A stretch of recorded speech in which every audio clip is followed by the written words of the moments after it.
కేంద్ర బడ్జెట్ 2026-27ను లోతుగా పరిశీలిస్తే సామాన్యుడికి ఒరిగింది శూన్యమనిపిస్తోంది. పన్నుల భారం, స్టాక్ మార్కెట్ పెట్టుబడిదారులపై వాత, నిత్యావసరాల ధరల నియంత్రణపై స్పష్టత లేకపోవడం వంటి అంశాలు ఆందోళన కలిగిస్తూ ఉన్నాయి. ఈ బడ్జెట్లోని ప్రతికూలతలపై ప్రత్యేక విశ్లేషణ.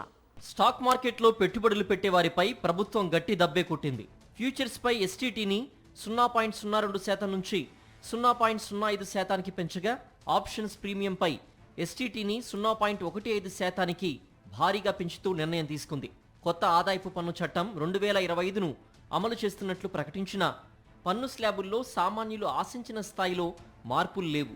కేవలం గడువు తేదీల మార్పులు, ఫామ్ల సరళీకరణతోనే సరిపెట్టారు తప్ప చేతికందే ఆదాయం పెరిగేలా రాయితీలు ప్రకటించలేదు.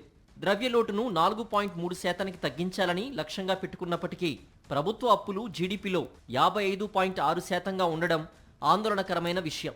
ఈ అప్పుల భారం అంతిమంగా పన్నుల రూపంలో ప్రజలపైనే పడే అవకాశం ఉంది. విద్య, ఆరోగ్యం వంటి ప్రాథమిక రంగాల్లో కూడా ప్రైవేట్ భాగస్వామ్యాన్ని ప్రోత్సహించడం వల్ల సామాన్యుడికి ఈ సేవలు మరింత ప్రియమయ్యే ప్రమాదం ఉంది. వెటర్నరీ కాలేజీలు, మెడికల్ హబ్ల స్థాపనలో ప్రైవేట్ రంగానికి ప్రాధాన్యతనివ్వడం దీనికి సంకేతం. గొడుగులు, వాటి భాగాలపై కస్టమ్స్ డ్యూటీని భారీగా పెంచారు.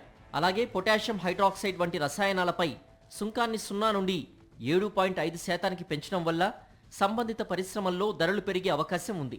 బుల్లెట్ రైళ్ల తరహాలో హై స్పీడ్ రైల్ కారిడార్ల కోసం భారీ కేటాయింపులు చేసినా సాధారణ ప్రయాణికుల కోసం పెంచాల్సిన రైళ్ల సంఖ్య లేదా టికెట్ ధరల తగ్గింపు గురించి ఎటువంటి ప్రస్తావన లేదు.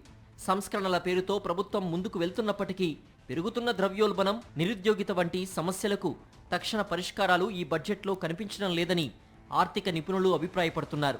అప్పుల భారం, మార్కెట్ సుంకాల పెంపు వంటి నిర్ణయాలు సామాన్యుడి జేబుకు చిల్లు పెట్టేలా ఉన్నాయి.